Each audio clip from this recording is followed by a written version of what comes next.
ஆண்டவராகிய இயேசு கிறிஸ்துவின் இணையற்ற நாமத்தில் உங்கள் யாவருக்கும் அன்பின் வாழ்த்துக்கள். மறுபடியும் இந்த காலவெளியில் உங்களோடு கூட தொடர்பு கொள்வதிலே மகிழ்ச்சி அடைகிறேன். சுகமாயிருங்கள், ஆசீர்வாதமாக வாழுங்கள், வெற்றியாய் வசனத்தை சோந்தரிப்பதிலே ஜாக்கிரதை உள்ளவர்களாக இருங்கள், பிசாசுக்கு எதிர்த்து நில்லுங்கள். இன்னைக்கு தியானிக்க போகிற வசனம் 2 நாளாகமம் 20ஆம் அதிகாரத்தில் அங்கு சொல்லப்பட்டிருக்கிற சம்பவங்களை நாம் யாவரும் மனதிலே கொண்டு வாழ்வதற்கு நம்மை அர்ப்பணிப்போம்.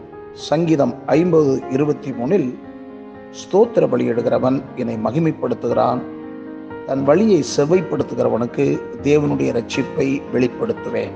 இந்த வசனத்துக்கு தியானமாக நாம் எடுத்துக்கொள்ளலாம். தொடர்ந்து 2 நாளாகவும் 20ஆம் அதிகாரத்தில் யூதாவின் அரசனான யோசபாத் ஆட்சி செய்த போது நடந்த ஒரு சம்பவம் இந்த காரியத்தை விளக்குகிறது. தெற்கிலிருந்து ஒரு பெரிய இராணுவம் அந்த அரசனுக்கு விரோதமாக முன்னேறி கொண்டு வருகிறது என செய்தி வந்தது. அந்த இராணுவத்தை எதிர்த்து போராடும் ஆற்றல் தனக்கில்லை என்பதை யோசபாத் அறிந்திருந்தான். அதன் பயனாக ஒருமனப்பாட்டுடன் உபவாசத்தினாலும் ஜெபத்தினாலும் தேவ உதவியை நாடும்படி தனது மக்கள் அனைவரையும் கூட்டிச் சேர்த்தார்.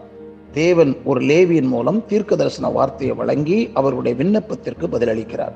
அதில் யோசபாத் தனது மக்களை எதிரிக்கு விரோதமாக ஒரு குறிப்பிட்ட வழியில் நடத்தி செல்லும்படி சொல்லப்பட்டது. உறுதியையும் உற்சாகத்தையும் அளிக்கும் வார்த்தைகளும் அதில் இருந்தன. நீங்கள் அந்த ஏராளமான கூட்டத்திற்கு பயப்படாமலும் கலங்காமலும் இருங்கள் என்று கர்த்தர் உங்களுக்கு சொல்லுகிறார். இந்த யுத்தம் உங்களுடையதல்ல, தேவனுடையது. இந்த யுத்தத்தை பண்ணுகிறவர்கள் நீங்கள் அல்ல, நீங்கள் தரித்திரு என்று கர்த்தர் உங்களுக்கு செய்யும் இரட்சிப்பை பாருங்கள் என்றார். அதற்கு பின் அந்த இராணுவ சூழ்நிலையில் எந்த மாற்றமும் ஏற்படவில்லை. ஆனால் யோசபாத் மேற்கொண்டு எந்த அடையாளத்தையும் கேட்காமல் தேவனுடைய வாக்குத்தத்தத்தை விசுவாசத்தினால் பெற்றுக்கொண்டான்.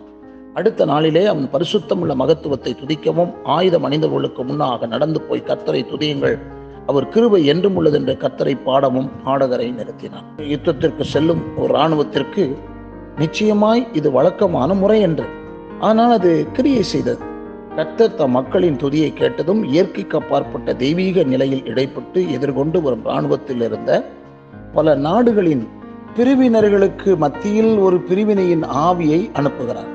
திடீரென்று எந்த காரணமின்றி அவர்கள் அனைவரும் அழியும் வரை ஒருவருடன் ஒருவர் சண்டை போட ஆரம்பித்தனர். யூத மக்கள் சண்டையிடாமலே அழிக்கப்பட்ட எதிரிகளின் உடைமைகளை மட்டும் கொள்ளையிட வேண்டியதாகிருந்தது.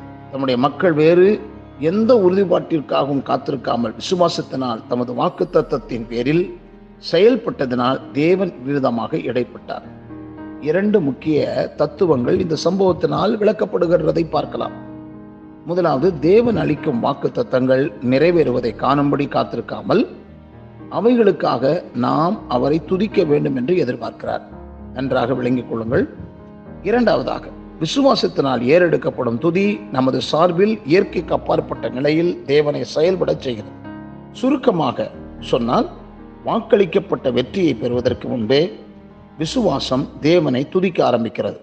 வெற்றி கிடைத்ததற்கு பின்பல்ல. புதிய ஏற்பாட்டில் அப்போஸ்தலர் 16ஆம் அதிகாரத்தில் பிலிப்பு பட்டணத்தில் பவுலுக்கும் சீலாவுக்கும் உண்டான அனுபவம் இதே தத்துவங்களை விளக்குகிறது. ஒரு அடிமை பெண்ணிடமிருந்து பிசாசை துரத்தினதின் விளைவாக அவர் அநியாயமாய் கைது செய்யப்பட்டு கொடூரமாய் நிந்திக்கப்பட்டு கால்கள் தொழுமரத்தில் மாட்டப்பட்டவர்களாய் சிறையில் அதிக பாதுகாப்பான பகுதியில் வைக்கப்படுகின்றனர். அவர்களுடைய இருளில் கொஞ்சமேனும் ஒளியின் கிரணம் கூட காணப்படவில்லை.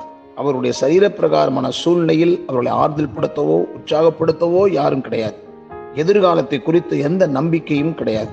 என்றாலும் அவருடைய ஆவியில் அவர்கள் தேவனுடைய நித்திய விசுவாசத்தை எதுவும் மாற்ற முடியாது எனும் கிறிஸ்து அவர்களுக்காக சம்பாதித்த வெற்றியை யாரும் பறித்துக் கொள்ள முடியாது எனவும் அவர்கள் அறிந்திருந்தனர். அவருடைய விசுவாசம் அவருடைய சூழ்நிலைகளின் மேல் வெற்றி கண்டது. நள்ளிரவில் இருளான நேரத்தில் அவர்கள் துதி கீர்த்தனைகளை பாடினர்.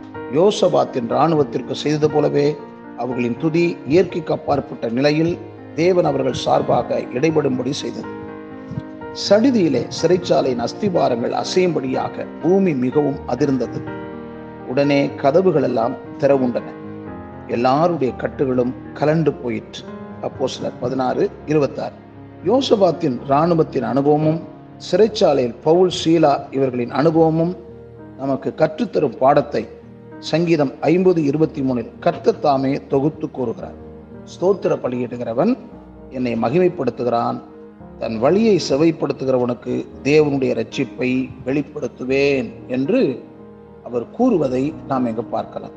ஆகையால் தொடர்ந்து நாம் விசுவாசத்தின் அடிப்படை பெற்றுக்கொள்வதற்கு முன்னதாக ஏற்கனவே அளித்த வாக்குத்தத்தத்தின் அடிப்படை கர்த்தரை மகிமைப்படுத்தின போது பவுலும் சீலாவும் சரி, யூதா ஜனங்களும் யோசபாத்தும் சேர்ந்து எப்படி வெற்றி கண்டதை போல நாமும் வெற்றி பெறலாம் என்பதை அறிந்து கர்த்தரை ஆரவாரத்தோடும் ஆர்ப்பரிப்போடு தேவனை மகிமைப்படுத்துங்கள். வெற்றி நமதே. வெற்றியை சுதந்தரித்துக் கொள்ளுங்கள். கர்த்தர் உங்களோடு இருப்பாராக. ஆமென்.